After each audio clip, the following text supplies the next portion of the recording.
very few ayat in the Quran about Ramadan.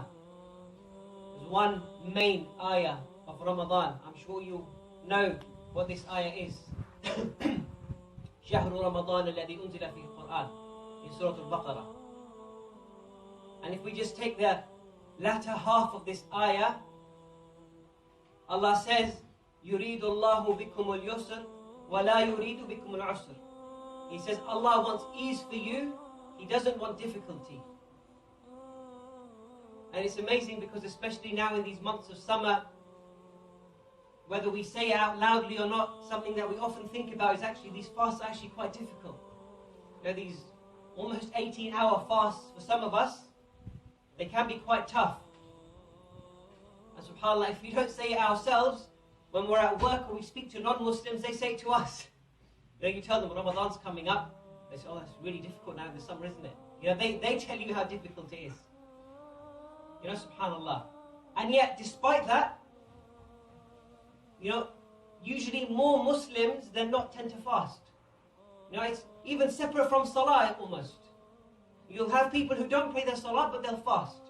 You'll have people who are not very practicing Muslims, but when it comes to Ramadan, suddenly they're fasting.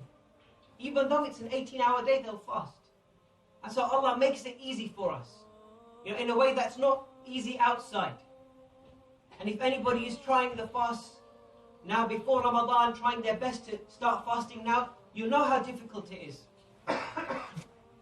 My wife knows how difficult it is for me. She says I become grumpy. You know, it's tough. But when it comes to Ramadan, suddenly it becomes a bit easier for all of us. And other scholars, they also said that now, when Allah said this, and you know, it's amazing, Allah could have said, Allah wants ease for you, and He could have stopped. But He said, Allah wants ease for you, and He doesn't want difficulty. Allah emphasized, you know, the whole reason you're doing this is for you anyway. You know, of the most beautiful of the hadith is where Allah Jalla wa Ala, He tells us that Allah, this reward of fasting is with Him. He doesn't talk about what this reward is.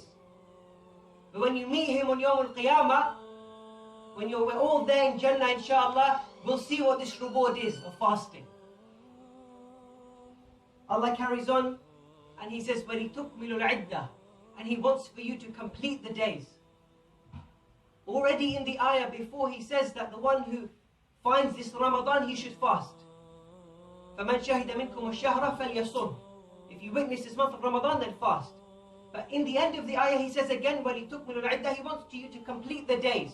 He wants you to perfect the days. He wants you to do not just all 30 days of fasting, He wants you to be the best Muslim for 30 days. He wants you to go to the masjid as much as possible for 30 days. He wants you to do as many good deeds for 30 days. You know, subhanAllah, it's a blessing for us that Ramadan isn't just a day or 2 days or 5 days. But Allah made it a whole month. Because if you start doing something good for a whole month, the chances are that when the month is finished, you'll keep doing that same good thing. You know, it's a big blessing for us that Allah put this Ramadan in our life. You know, a way for us to kind of become better. A way for us, I'm going to stop watching YouTube for a month. I'm going to stop watching movies for a month. So that when Ramadan finishes, I'm that much more closer to, you know, coming closer to Allah. I'm going to try my best. And He continues, and He says, وَلِتُكَبِّرُوا اللَّهَ عَلَى مَا هَدَاكُمْ, and that you declare Allah's greatness to what He guided you. You know, we all have jobs. We all are told what we need to do. We know what's expected of us. You know, if my job is to, you know, lay bricks all day, if that's what my job is, then that's what I should be doing. I shouldn't be going somewhere else and I'm going to do a bit of plastering here, I'm going to clean some rubbish up here. Because if the whole point of my job is to lay bricks, that's my job. Allah made it very clear what He expects of us in Ramadan.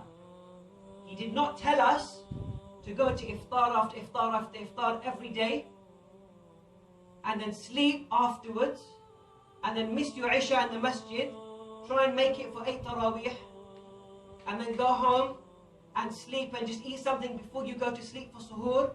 That's not what Allah told us to do. And actually the one who doesn't go to too many iftars, but he has his own iftar at home, and he makes sure he makes it to the masjid for Isha, not for Tarawih. He makes sure he's here for the fard of the salah, goes home, goes to sleep, has some rest, comes back for Fajr. He's probably going to earn a lot more in this month than the one who just keeps going to iftar and Muslim parties every other day. That's not what Allah wanted for us.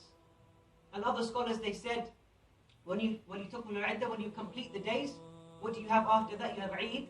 And what do you say on Eid?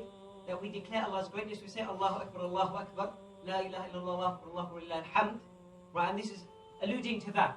And when we finish these 30 days as a celebration, almost as like a graduation for us, we've achieved so much in that month, have this special day. Have this celebration called Eid, where you declare Allah's greatness, where you say Allahu Akbar. And then he finished the ayah, he said, وَلَعَلَّكُمْ تَشْكُرُونَ. He said, so that you may be grateful. He said he gave you Ramadan so that you may be grateful. And we already said that Allah didn't have to give us Ramadan. He could have made every month the same. But he gave us this month of Ramadan so that we could get closer to him. And when we're thankful, we should be thankful. Ask yourself, ikhwah, everything Allah's given us is a gift.